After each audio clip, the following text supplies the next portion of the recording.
मजदूर को मंत्री का दर्जा देकर मजदूरों की सेवा करने के लिए मुझे मौका दिया है, तो मैं सबसे पहले तो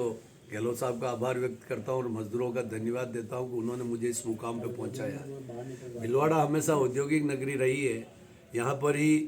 ट्रेड यूनियन का जन्म हुआ था देश की आज़ादी के समय। मजदूर मेवाड़ मिल के वहाँ से हमारे जो संस्थापक रमेश जी व्यास जो राजस्थान इंटर के प्रथम अध्यक्ष भी रहे, उसके बाद हमारे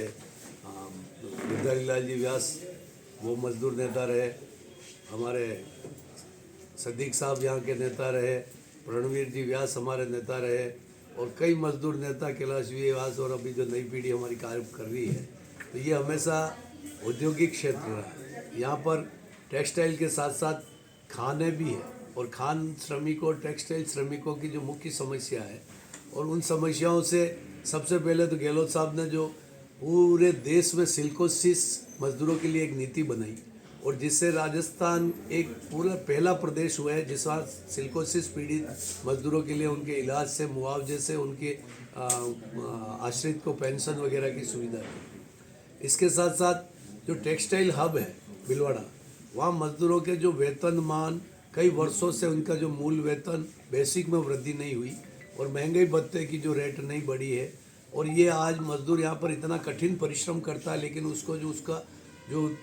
2 जून की रोटी खाने के लिए उसको जो आवश्यकता होती है वो पूरी नहीं होती। उसके लिए मेरा पहला प्रयास होगा कि मैं एम्प्लॉयर एसोसिएशन टेक्सटाइल के साथ टेक्सटाइल के मजदूरों का मांग पत्र पे चर्चा करा के जो इनके मूल वेतन और महंगाई भत्ते को बढ़वाने के प्रयास करूँगा। निर्माण क्षेत्र के श्रमिक जो हमारा BOCW बोर्ड में है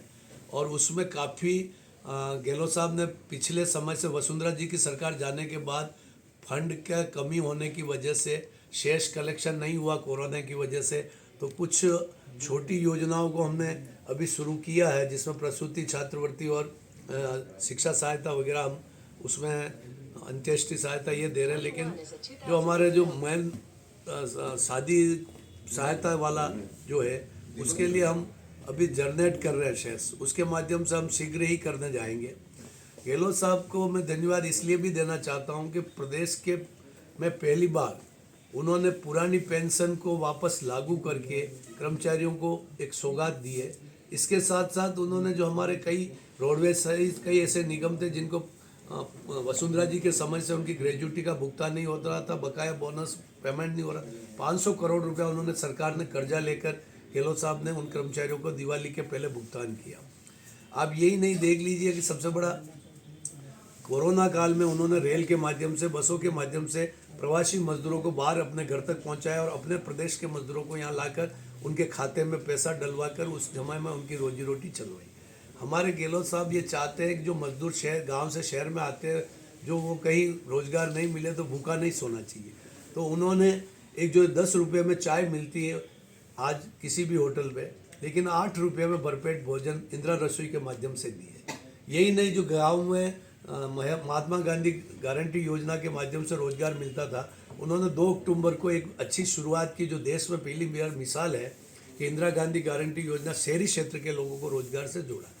इस तरीके से कई योजनाएं मैं बताता जाऊंगा तो शाम हो जाएगी। गहलोत साहब की इतनी योजना है और उसमें गांव से गरीब ढाणी बागल शहर मोहल्ला सबको कवर किया, युवा महिला मजदूर किसान सबको। और हम चाहते हैं कि सुशासन के माध्यम से सरकार को वापस आने वाले समय में रिपीट करें। ओके सब आएंगे ठीक है।